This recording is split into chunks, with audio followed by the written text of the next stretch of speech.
అయితే మనతో ఒక స్పెషల్ గెస్ట్ ఉన్నారు. నేను స్పెషల్ గెస్ట్ ఎందుకు అంటున్నానంటే తను నిజంగా స్పెషలే.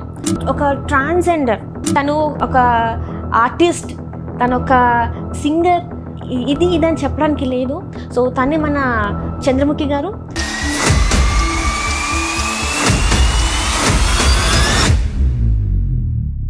ఒక ట్రాన్స్జెండర్ అంటే చిన్నప్పటి నుంచి వెళ్ళి చాలా వరకు కష్టాలు పడతారు. మానసికంగా ఉన్న ప్రాబ్లం కాదు, శారీరకంగా ఉన్నటువంటి ప్రాబ్లం అది. వీడేంది ఆడబట్టలోలాగా బిహేవ్ చేస్తున్నాడు, మనని శిక్షించడం స్టార్ట్ చేశారు. ఇంతవరకు నేను కొంతమందిని చూశాను, వాళ్ళు ఇష్టపడి మరి వాళ్ళని పెళ్ళిళ్ళు చేసుకొని వాళ్ళని ఎంత బాగా చూసుకుంటున్నారు. అంతా అయిన తర్వాత కొంత ఏంటంటే వాళ్ళ ఫ్యామిలీ డిస్టర్బెన్స్ వల్ల ఏంటంటే వీళ్ళతో బాగున్నా కూడా, మేల్ వీళ్ళతో బాగున్నా కూడా ఫ్యామిలీ నుంచి పిల్లలు కావాలి మాకు, ఏంటి అడాప్ట్ చేసుకోవాలి. ఆడవాళ్ళకి పిల్లలు పుట్టలు ఎవరంటే ఒకప్పుడు వేరే పెళ్లి చేసేవాళ్ళు, సొంత చెల్లెల నుంచి పెళ్లి చేసేవాళ్ళు మనం చూసాం ఒకటే ఫ్యామిలీలోంచి. ఎందుకంటే తనకి పిల్లలు పుట్టరు ఆడపిల్ల, కానీ ఇప్పుడు ఏముంది, ఆడపిల్లలకి పిల్లలు పుట్టకపోతే తప్పేంటి లేకపోతే అనుకుంటున్నారు. లేకపోతే పిల్లలు ఎందుకే నాకు నువ్వు ఉండంగా అని చెప్పే భర్తలు లేరా? ఉన్నారు. I seen lot of parents partners like that. పిల్లలు కాదు ఇక్కడ సమస్య, discrimination.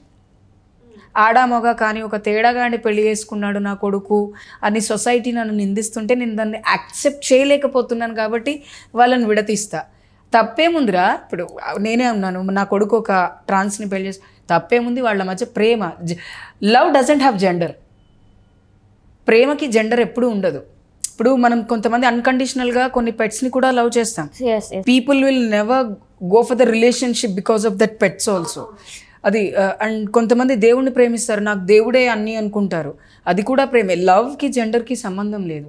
Love is an eternal thing. ప్రేమ ఎప్పుడు చాలా స్వచ్ఛమైనది. భగవంతుడు ఎలాగైతే కనపడకుండా మనని నడిపిస్తుంటాడో మన ప్రేమ కూడా మనని అలాగే నడిపిస్తుంటుంది. సో నిజమైన ప్రేమకి పిల్లలు అవసరం లేదు, ఫ్యామిలీ యాక్సెప్టెన్సీ అవసరం లేదు, ప్రేమ ఉంటే చాలు బ్రతి. మరి చంద్రముఖికి ఎప్పుడు అమ్మ అని పిలిపించుకోవాలని అనిపించలేదా? నన్ను ఎంత మంది పిలుస్తారు అమ్మ అని, చాలా మంది ట్రాన్స్ కమ్యూనిటీ వాళ్ళు నన్ను అమ్మ అని పిలుస్తారు. I'm happy with my community. అంటే అండ్ మా చెల్లెలు పిల్లలు ఉన్నారు, అండ్ మా రిలేటివ్స్లో చాలామంది చిన్నపిల్లలు ఉన్నారు. అమ్మ అని నన్ను మా ఆయన పిలుస్తారు కదా, నాకు అది చాలా. అంటే ఇప్పుడు మీరు మంచి ఒక ఏజ్లో ఉన్నారు కాబట్టి మీకు ఏమని ఒక ఏజ్ దాటిన తర్వాత మరి మిమ్మల్ని చూసుకోవడానికి కావాలి కదా, మరి తనకి నేను అప్పటికి అంటే ఒక స్టేజ్ వచ్చాక కూడా అలాగే ఉంటాను. ఒకవేళ మా ఇద్దరికి చేత కాకపోతే we will have some poison and we will give our lives, but we don't want to depend upon any other people. మీ లైఫ్లో, మీ ఇద్దరు లైఫ్లోకి వేరే వాళ్ళని తెచ్చుకొని దేవుడు ఉంటాడు మా లైఫ్లో, ఎప్పుడు ఆయన బ్లెస్సింగ్స్ ఉంటాయి. God is there with us all the time. ఒకవేళ అంటే నేను ఇద్దరం కలిసి ఎందుకు చనిపోతామంటున్నాను అంటే, నేను లేకపోతే తను ఉండలేడు, తను లేకపోతే నేను ఉండలేను కాబట్టి. ఇంత ప్యూర్, ఇప్పుడు చంద్రముఖికి ఉన్నంత ప్యూర్ లవ్ అంటే మీ హస్బెండ్ పేరు I want reveal. Okay sorry for the asking your husband name. Okay, ఇప్పుడు ఎవరైతే మీ పార్ట్నర్ అండ్ మీరు ఇంత ప్యూర్గా ఉన్నారు కదా, మిగతా వాళ్ళు కూడా అంతే ప్యూర్గా ఉన్నారంటారా? ఉండాలి అని నేను కోరుకుంటాను. నేను చాలామందికి కాల్ చేసి కౌన్సిలింగ్ ఇస్తాను. If there is an issue, true love కోసం మూడో మనిషి మాట్లాడాల్సిన అవసరం లేదు. ఇద్దరి ప్రేమికుల మధ్య మూడో మనిషి ఎప్పుడు వస్తాడు అంటే మన మధ్య నమ్మకం లేకపోతే. ప్రేమ అనేది ఒక ట్రస్ట్, ఆ నమ్మకం ఎప్పుడు పెట్టుకోవాలి. మనం ప్రేమించిన వాడు ఏం చేసినా మనం ఫర్గివ్ చేయాలి. నేను చేసినా తను చేసినా క్షమించేది ప్రపంచంలో క్షమాగుణం చాలా గొప్పది. మనం ఎన్ని చేసినా చెంపలేసుకునేవాళ్ళం చిన్నప్పుడు, దేవుడు తప్పు చేశానని. దేవుడు మనల్ని క్షమించాడు అనేది మన సిక్స్త్ సెన్స్ మనకు చెప్తుంది. ఎలాగో పార్ట్నర్స్ విషయంలో కూడా మనం అలా అంతే పాజిటివ్గా ఉండాలి. We have to take care. అది ఎలా ఉండాలంటే కేరింగ్. అమ్మ కడుపులో నేనున్నప్పుడు నాన్న అమ్మని ఎంత కేర్ చేశారో, నేను బయటకు వచ్చిన తర్వాత నాకు ఒక మంచి లైఫ్ ఇవ్వాలని అమ్మ నాన్న నన్ను ఎంత చూసుకున్నారో, అలాగే మనం మన హస్బెండ్ని చూసుకోవాలి, హస్బెండ్ కూడా మనల్ని అలాగే చూసుకోవాలి. అప్పుడే రిలేషన్షిప్ స్ట్రాంగ్గా వేరే వాళ్ళ మీద ఆధారపడకుండా ఉంటాం.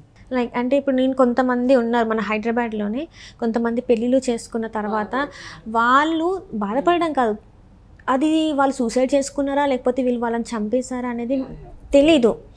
సో సూసైడ్స్ ఎక్కువ చేసుకుంటారు, ఒంటరితనాన్ని భరించారు. అంటే పెళ్ళిళ్ళు చేసుకున్న తర్వాత వదిలేసిన తర్వాత యాక్సెప్ట్ చేయడం చాలా కష్టం. ఎంత కష్టం అంటే అది అమ్మ నాన్న లేకుండా కూడా ఇంత లైఫ్ని బతికి ఇంత సర్జరీలు చేయించుకొని ఇంత ఆడపిల్ల అయినప్పుడు అమ్మ నాన్నని నేను మోసం చేసా, అబ్బాయిగా పుట్టి అమ్మాయిగా మారి. అది మోసం ఎలా అవుతుంది? అంటే నేను అంటున్నా క్యాజువల్గా అమ్మ నాన్న బాధపడుతున్నారు కాబట్టి నేను అది ఇప్పటికీ స్టిల్ వాళ్ళు బాధపడుతున్నారా? కొన్నిసార్లు అంటారు కదా, అబ్బాయి అయి ఉంటే మామ కూతుర్ని పెళ్లి చేసుకుని 4 పిల్లలు ఉంటే. అసలు మాట్లాడుతున్నారా మీ my family is always with me. So ఇక్కడ ఏం జరుగుతుంది అంటే ఒక అబ్బాయి నన్ను మోసం చేశాడు అనేది తట్టుకోవడం కష్టం. అది కూడా మోసం కాదు, ప్రేమ, అలవాటు. ప్రేమ అనేది ఏది కాదు, ఒకరికొకరు అలవాటు అయిపోవడం. డే బై డే ప్రేమ పెరుగుతుంది చూసారా, అదే ప్రేమ. ఏదో ఇవాళ ఒకరోజు సినిమాకి వెళ్ళాం, బయట ఓయూరు రూమ్లో ఎంజాయ్ చేసాము, నెక్స్ట్ డే ఇంటికి వచ్చేసాము, అది ప్రేమ కాదు. ప్రేమకి బాండింగ్ అనేది ఇంపార్టెంట్, ప్రేమకి రిలేషన్షిప్ అనేది important. Physical relationship is very rare in love, I think. After your surgery will you bleed? అంటే లైక్ ఫీమేల్ లాగా మీకు మెన్స్ట్రుయేషన్ సైకిల్ అనేది వస్తుంది? సైకిల్ అనేది ఉండదు, it's based on hormonal deficiency in body and we bleed. So sometimes ఆ బాడీలో hormonal levels imbalance పెరిగినప్పుడు, అండ్ ఇంటర్సెక్స్ పీపుల్ ఉంటారు. ఇంటర్సెక్స్ పీపుల్ ఎలా అంటే వాళ్ళకి స్త్రీకున్న పార్ట్ అండ్ పురుషులు ఉన్న పార్ట్ రెండిటితో పుడతారు. డాక్టర్ వాళ్ళకి ఏం చేస్తారంటే ఏది వీళ్ళ లైఫ్ సైక్లింగ్కి బెటరో అది ఉంచి మిగతా తీసేస్తారు. ఓకే. ఇంటర్సెక్స్ పీపుల్కి. సో అప్పుడు ఏమవుతుంది అంటే ఇంటర్సెక్స్ పీపుల్కి యూట్రస్ ఉంటుంది, ఇంటర్సెక్స్ పీపుల్కి బ్లీడ్ అవుతుంది, మినిస్ట్రీమింగ్ అవుతుంది, అన్నీ అవుతాయి అన్నమాట. సో దీంట్లో సర్జరీస్ విషయంలో సర్జరీస్ని బేస్ చేసుకొని చేసే సర్జరీస్లో trans people get bleeding, over bleeding అవుతుంది, స్ట్రెస్ వల్ల బ్లీడింగ్ అవుతుంది. ఎందుకంటే సర్జరీస్ ఆర్ ఫిజికల్ సర్జరీస్, అవి బోర్న్ వచ్చినవి కావు. ఫిజికల్గా మన బాడీలో చాలా చేంజెస్ వచ్చి హార్మోనల్ బ్యాలెన్స్ 20 to 400 ఉండాలి కొంతమందికి, 20 to 1700 వెళ్ళిపోతుంది, అప్పుడు బ్లీడ్ అయిపోతారు. బాడీలో hormonal balance will create complications after surgeries. 10 years అయిపోయిన తర్వాత సర్జరీస్ అయిపోయి 10-15 years అయిపోయిన వాళ్ళకి తెలియకుండానే బ్లీడింగ్ అయిపోతుంది. వాళ్ళ డ్రెస్ తడిచిపోతుంది, చెప్పలేం. అంటే మీరు ఇవన్నీ మీకు ముందే తెలుసా? సర్జరీకి ముందు లేదు, తెలీదు. అంటే ఇదే ఎప్పుడైతే సర్జరీకి ముందు మనకి ప్రీ కౌన్సిలింగ్ ఇస్తారో then we use to get the information. But 10 సంవత్సరాల తర్వాత కదా. సో అంటే ఆపరేషన్ ముందు అయితే మీకు చెప్తారు, కానీ ఫస్ట్ మీకు ఇదే కావాలనిపిస్తుంది, ఆడపిల్లలాగా ఉండాలనిపిస్తుంది కదా. నేను ఆడపిల్లలాగా ఉన్న దీనికి ముందు మాత్రం మీకు బ్లీడ్ అవ్వదు? లేదు, ఇంటర్సెక్స్ పీపుల్ విల్ బ్లీడ్. అంటే వాళ్ళకి అవుతుంది కానీ ఈ ట్రాన్స్ ఉమెన్స్కి అవ్వదు. బాడీలో ఎరెక్షనే ఉండదు కదా ట్రాన్స్ మహిళలకి, హిజరాలకి. పుట్టుకతో వాళ్ళ శరీరంలో మగతనం అనేది ఉండదు కాబట్టి వాళ్ళకి ఈ బాడీలో ఎరెక్షన్స్ కానీ ఇవేవి ఉండవు. సో అంటే మీకు ఫస్ట్ అంటే మీరు చెప్పారు మీ పార్ట్నర్ని మీరు చిన్నప్పటి నుంచి ఉన్నారు. మీ పార్ట్నర్ కాకుండా మీ లైఫ్లో ఇంకెవరైనా ఇంతకుముందు అంటే చిన్నప్పుడు ఎవరైనా ఉన్నారా? లేరండి, నేను ఎప్పుడూ అబ్బాయిలకి దూరమే. నన్ను ఇష్టపడ్డ వాళ్ళు ఉన్నారు, నేను తిరిగి ఇష్టపడేంత టైం కానీ ఆలోచన కానీ నాకు లేదు. బట్ వాళ్ళు ఇంకా నాతో మాట్లాడుతున్నారు. నువ్వంటే మాకు చిన్నప్పుడు ఒక ఇష్టం ఉండేరా, ఏముంటారా, సరే మంచిది అంతే. బట్ వన్ థింగ్, ప్లెజర్ వేరు, ఇష్టం. Right, exactly. ప్లెజర్ ఎవరి మీదైనా కలగొచ్చు, నాకు ఎవరి మీద కలగలేదు, అదేంటో మరి. ఓన్లీ మీ హస్బెండ్. అది కూడా ఆయన చాలా సంవత్సరాలు ప్రేమించిన తర్వాత నేను ప్రేమించా. ప్రేమ ఏంటో తెలుసుకున్నాక, ప్రేమ కరెక్ట్ పర్సన్ అని మీకు అనిపించింది? ఇంకా అనిపించింది 5 yearsలో అనిపించింది నాకు. 2011లో ఐ లవ్ యూ చెప్తే నేను 2015లో యాక్సెప్ట్ చేశా. 5 years ఇప్పించుకున్నారా? దేవుడా, అసలు నాకేం తక్కువ. ఖచ్చితంగా టాలెంట్ ఉంది, చదువు ఉంది, ఉద్యోగం ఉంది, సొసైటీలో మంచి పేరు ఉంది. అండ్ మీకు తెలుసా, చాలా మంది అంటే నాకు చెప్పారు, నేను కొంతమందిని అడిగాను అనమాట, నేను చంద్రముఖి గారిని ఇంటర్వ్యూ చేయాలనుకుంటున్నా అంటే, ఒకప్పుడు చంద్రముఖి గారు ఎంత అందంగా ఉండేవాళ్ళు తెలుసా అని. ఎంతమంది కాల్ చేశానో వాళ్ళందరూ ఆ మాట అన్నారు తెలుసా. ఏంటి అసలు అంతమంది మీ వెనకాల ఇప్పటికి అంటే అది వాళ్ళు మీకు తెలిసి ఉండకపోవచ్చు, కానీ మిమ్మల్ని ఆ టైంలో చూసిన వాళ్ళు నాకు చెప్తున్నారు, ఆ టైంలో మీరు చూడడానికి చాలా అందంగా ఉండేవాళ్ళంట. అంటే ఏజ్ వస్తుంది. అండ్ వన్ థింగ్, నేను చాలా చబ్బీగా ఉన్నాను ఒక టైంలో. అండ్ నాకు తెలిసి నేను ఇప్పుడే బాగున్నా. ఎందుకంటే మనకంటూ పర్సనల్ లైఫ్లో ఎలా ఉంటే బాగుంటుంది అనేది it's very personal, so we couldn't reveal కాబట్టి. సో ఇట్స్ నాకు ఎలా ఉంటే నేను బాగుంటాను అనిపించిందో నేను ఇప్పుడు అలా ఉన్నా. రైట్. సో ఇప్పుడు బక్కగా ఉన్నా, అంతే బక్కగా స్లిమ్గా ఉన్నా, బికాజ్ కొన్ని మూవీస్ అవి ఇవి చేస్తున్నా. సో మనం చేస్తున్న పనిని మనం ఎలా ఉండాలి అని వాళ్ళు డిమాండ్ చేస్తే we use to do that. Right. ఇప్పుడు మీరు మూవీస్ అన్నారు కాబట్టి, మీ మూవీ ఇండస్ట్రీలో ట్రాన్స్ ఉమెన్కి ఎలాంటి రెస్పెక్ట్ ఉంది అసలు? మంచి రెస్పెక్ట్ ఉంటుంది. నిజంగానా? అసలు బిల్కుల్ సెట్స్లో ఎవరు మనల్ని గెలకరు, ఎవరు కమిట్మెంట్లు అడగరు, ప్రతి ఒక్కళ్ళు దీవించండి అంటారు. డైరెక్టర్ దగ్గర నుంచి ప్రొడ్యూసర్ వరకు మీరు దీవించండి అమ్మా, మీ దీవెన మంచిగా ఉంటుంది, మీరు మంచి సినిమా తొందరగా రిలీజ్ అయ్యి మంచిగా ఉండాలని చెప్పి దీవించాను. బికాస్ నా ఫస్ట్ డెబ్యూ తేజ సార్తో చేశాను నేను సినిమా. నేనే రాజు నేనే మంత్రి సినిమాలో నేను రానా గారితో 10 days వర్క్ చేశాను. నేను రానా గారి టీంలో ఉంటాను, నేను ఎమ్మెల్యే దాంట్లో, నేను ఎమ్మెల్యే. అండ్ నా పేరు కూడా కరెక్ట్గా చంద్రముఖి అనే పెట్టారు ఆ సినిమాలో. And I'm very happy. Sir నాకు కాల్ చేస్తే ఎవరు, నేను తేజ. ఏ తేజ?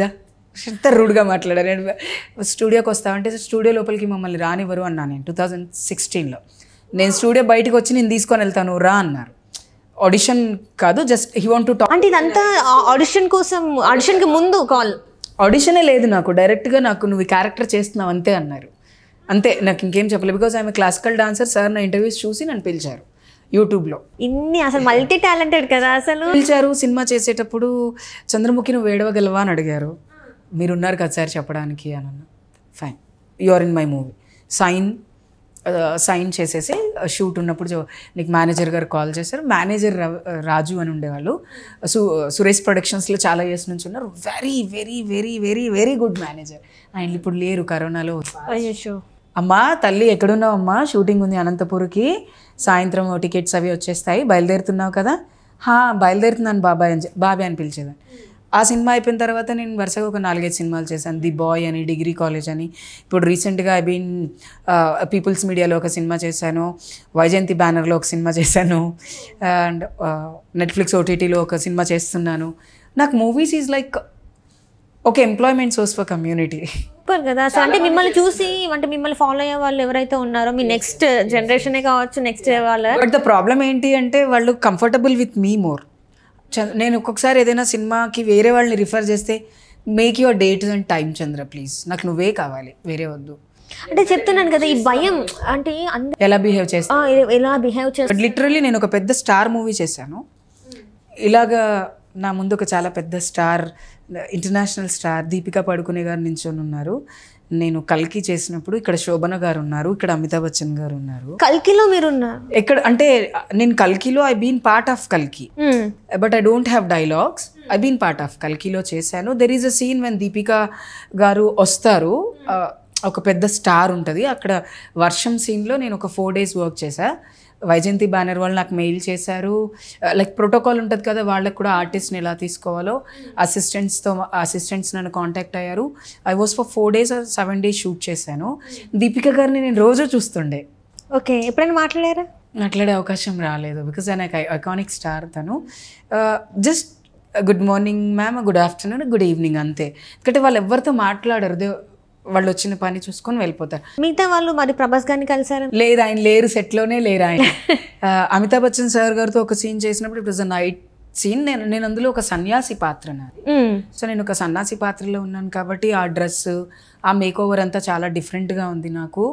అండ్ నేను సర్ప్రైజ్ ఏంటంటే, ఒక వైజయంతి బ్యానర్ నుంచి, ఒక నాగశ్విన్ గారి దగ్గర నుంచి నాకు ఒక మెసేజ్ రావటం, ఎస్ అంటే ఆల్ జెండర్స్ ఉండాలి చంద్రముఖి గారు ఆ సీన్లో అనుకున్నాను. సో ఐ వాంట్ యూ అన్నారు.